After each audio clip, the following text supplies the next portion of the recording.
Want to lock your PDF with a password without Adobe? Here is the easiest way to do it. Hello everyone, welcome back to our channel.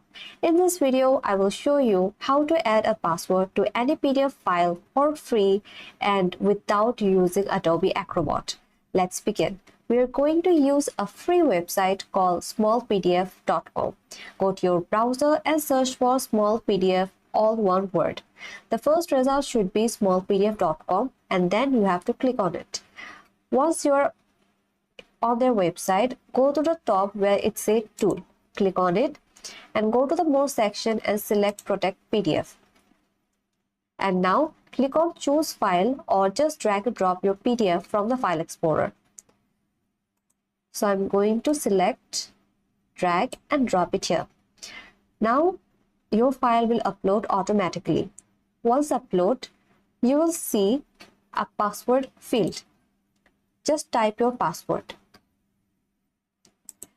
and confirm again. Now make sure that two passwords match exactly and then you remember it. Now click on protect and wait a few seconds. Your password protect PDF will be ready to download.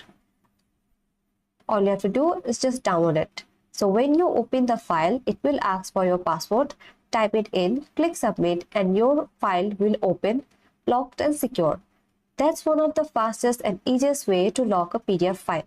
If this helped you, don't forget to like, subscribe and let me know in the comment section if it worked. Thanks for watching and I will see you in my next video.